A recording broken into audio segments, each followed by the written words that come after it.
He was a man who controlled boardrooms, made decisions that shifted markets, and never missed a flight. But on this ordinary Wednesday, at gate 17 of a busy airport, something stopped him cold. A little girl, barefoot, with tear-streaked cheeks, sat cross-legged on the cold tile floor, her arms wrapped around a ragged teddy bear. No parents in sight. No suitcase. No shoes. Just silence and sadness. For a man used to million-dollar deals and polished conversations, it was a moment that shattered his world. And what he did next would change both their lives forever. If this story moved you, don't forget to like, comment, share with someone who needs hope today. Subscribe our channel Kindness Talks for more real-life inspired emotional stories. The airport was bustling, just as it always was. Business people zipped past with briefcases, tourists giggled in groups, and announcements echoed above them all. Jonathan Blake, the 42-year-old CEO of a global tech empire, stood near the first-class lounge, adjusting the cuffs on his tailored suit. He had just closed a $300 million merger in Tokyo and was now en route to San Francisco for another board meeting. He thrived on schedules, deadlines, and results. But that day, his routine cracked. As he sipped his espresso and checked his watch for the third time, he noticed something strange, a quiet stillness amid chaos. His eyes were drawn to a small corner near gate 17, where a little girl, perhaps 7 or 8 years old, sat alone on the floor, her back resting against a column. She wore a faded pink dress that looked a size too small and clutched a worn-out teddy bear with one eye missing. Her feet were bare, her hair tangled. She looked utterly lost. Jonathan frowned. He waited for someone, anyone, to approach her. Surely, her parents were nearby. A nanny, maybe. But 5 minutes passed. Then 10. She didn't move, didn't cry, didn't speak. Just sat there with a kind of heartbreaking stillness that no child should ever know. Against all instinct, Jonathan walked over. "Hey there," he said gently, kneeling beside her. "Are you waiting for someone?" The girl looked up, startled, her big brown eyes filled with silent fear. She didn't reply. "My name is Jonathan," he offered, softening his voice. "Where's your mom or dad?" A whisper escaped her lips. "Gone." The word struck him harder than it should have. He swallowed. "What do you mean? Did they go to the restroom? Or?" She shook her head. "They left. At the last airport. Said I was too much trouble." Jonathan's chest tightened. He couldn't believe what he was hearing. A child, abandoned at an airport? "Do you know your name?" he asked gently. "Lila," she said, barely audible. "I think. I'm not sure." He sat down beside her on the cold tile, ignoring the curious stares of passers-by. "Well, Lila, you're not alone anymore. Okay?" She didn't reply. Just held her teddy tighter. Security arrived minutes later, called by a concerned traveler. Jonathan explained the situation. They took Lila to a small airport office while Child Protective Services were notified. He gave them his business card, not as a CEO, but as a man who had just seen a part of himself in a lonely little girl.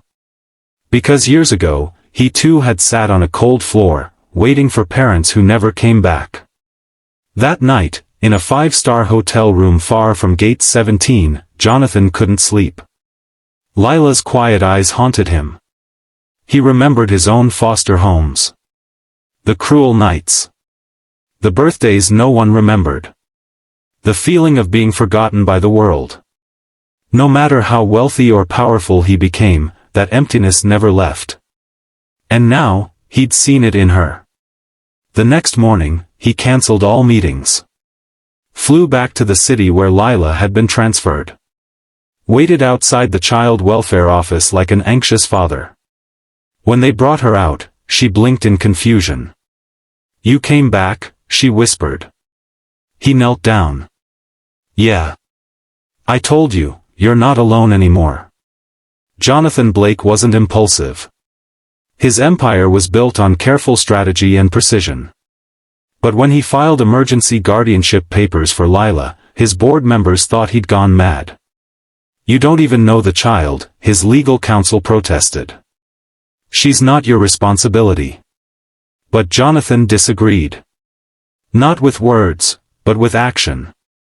He rented a quiet townhouse outside the city. Brought in therapists.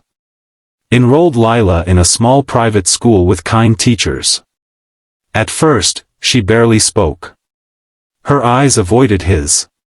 She'd flinch at sudden sounds. But Jonathan didn't push. He read her bedtime stories even when she didn't respond. He packed her lunches with handwritten notes inside. You are brave. You are not forgotten. You are loved. And slowly, so slowly, she began to trust him. One night, she left her teddy on the floor and crawled into his lap. Can you be my dad? Tears welled in his eyes. He nodded, unable to speak. Months passed. Lila laughed now. She painted silly pictures. She asked questions about the stars and wore glittery shoes. And Jonathan, once the cold, mechanical CEO, had become someone else entirely. He started taking mornings off to walk her to school. Turned down speaking engagements to attend her dance recitals. The world he'd once ruled no longer fascinated him the way her smile did. But just when life began to heal, the past came knocking. A woman claiming to be Lila's mother showed up with a lawyer, saying she had rights. Said she made a mistake and wanted her daughter back. Child Services reopened the case. Jonathan felt like the ground had been ripped from under him. Lila cried for nights. She left me. Why does she want me now? He held her close. You are not a mistake. Not anymore. They fought in court. It was ugly. The mother's legal team accused Jonathan of using his wealth to collect a child like a prize. But his lawyer did something unexpected. She asked the judge to hear Lila's voice. On the final day of trial, the little girl stood before the courtroom, clutching her teddy. He didn't buy me, she said clearly. He stayed. When no one else did. He reads me stories and makes me laugh. He's my dad, even if we don't match. Silence filled the room. The judge looked at Jonathan. Then at Lila. And finally ruled in favor of permanent custody. Outside the courthouse, Lila looked up at him. We won? He smiled. We did. But not just the case. We found each other. Years later, Lila, now 18, walked across a graduation stage. Jonathan watched from the front row, eyes damp with pride. She was giving the valedictorian speech. My father found me at an airport, she began, voice steady. But I think we were both lost back then.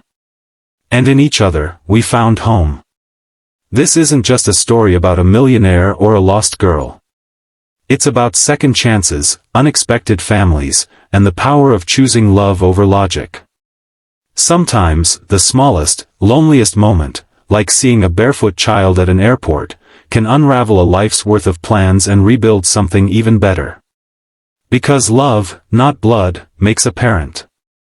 And sometimes, the family we find is greater than the one we're born into.